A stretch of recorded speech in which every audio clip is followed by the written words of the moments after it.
তার যে কালকে যে আপনি ট্রেলারটা দেখালেন, আমার মনে হচ্ছে এটা একটা ট্রেলার, একটা পিকচারের সামনে কি হতে পারে তার একটা সিন তিনি দেখিয়ে দিচ্ছেন। এবং প্রথম রাতেই বিড়াল মারার যে ব্যাপারটি, তিনি কিন্তু তার একটি বার্তা দিয়ে দিয়েছেন।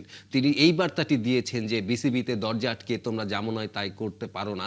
এখানে আরেকটি মেসেজ তিনি দিয়েছেন, সেটা হচ্ছে যে আপনার হাত বাড়ালেই বন্ধু পাওয়া যায়। আমরা দেখছিলাম যে শপথ নেয়ার মাত্র কয়েক ঘন্টা পরই একেবারে আমরা দেখি না যে সিনেমাতে যেরকম ফাটাকেস্ট যেটা করেন সেটাই তিনি একদম লাইভ টেলিকাস্টে সেটাই করলেন। এটা কি আসলে এখন মনে হচ্ছে যে লোক দেখানো, নাকি আমরা আসলে একজন ক্রীড়ার অভিভাবক পেয়েছি যেটা ভালো একটা সম্ভাবনা দেখাচ্ছে? না, প্রথমে আসলে নতুন যুব এবং ক্রীড়া প্রতিমন্ত্রী আমিনুল হক, ওনাকে শুভেচ্ছা জানাচ্ছি। কারণ নতুন একটি দায়িত্ব তিনি পেয়েছেন। তিনি আসলে আমাদের কাছে কিন্তু নতুন মুখ না।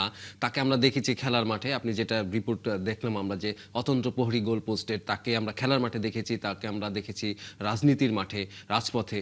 তো এখন আবার তিনি একটি নতুন দায়িত্বে এসেছেন। এবং আমার মনে হয় যে তার যে কালকে যে আপনি ট্রেলারটা দেখালেন, আমার মনে হচ্ছে এটা একটা ট্রেলার, একটা পিকচারের সামনে কি হতে পারে তার একটা সিন তিনি দেখিয়ে দিচ্ছেন। এবং প্রথম রাতেই বিড়াল মারার যে ব্যাপারটি, তিনি কিন্তু তার একটি বার্তা দিয়ে দিয়েছেন।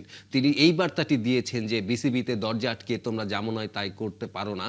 এবং এখানে আরেকটি মেসেজ তিনি দিয়েছেন, সেটা হচ্ছে যে আপনার হাত বাড়ালেই বন্ধু পাওয়া যায়। যেখানে হাত বাড়ালেই বন্ধু পাওয়া যায়, সেখানে আপনি শত্রুতা, বিরোধিতা এগুলা থাকতে পারে না। তিনি কিন্তু কালকে দুটি কাজ করেছেন। আমার মনে হয় দুটি কাজে আপনার কুইক রেসপন্স, যেটা আপনি বললেন যে ফাটাকেস্টোর মতন, আমার মনে হয় যে আরেকটি সিনেমার কথা আমার মনে পড়ে যাচ্ছে, নায়ক ছবিতে অনিল কাপুরের মতন, যে সঙ্গে সঙ্গে যে রেসপন্সটা তিনি করে নেন। তো সেটাই তিনি করেছেন কালকে। কিন্তু ওখান থেকে ফোন করেই, যেটা নাকি একটি ফোনের ব্যাপার, যে দরজাটি খুলে দেন, সবাই মিলে এটা যেতে পারবে, সাংবাদিকরা কাজ করতে পারবে। এবং আরেকটি কাজ তিনি কিন্তু খুব সূক্ষ্মভাবে করেছেন, এবং এটা আমার মনে হয় যে তার পুরো আগামী কয়েকদিন কিংবা কয়েক মাসের ভিতরে এটা খুব ইম্প্যাক্ট ফেলতে পারে। সেটা হচ্ছে তিনি শপথ নেওয়ার ওই সময় তিনি বলছিলেন যে তিনি ভারতীয় হাই কমিশনার সাথে দেখা হয়েছে, এবং তিনি বলেছেন যে আগামীতে কি হতে পারে তারা একটি মানে সমঝোতা করতে চান, এবং তার জন্য একটা বড় সাফল্য হতে পারে যদি এবছর সেপ্টেম্বরে ভারতীয় ক্রিকেট টিম বাংলাদেশে খেলতে আসে।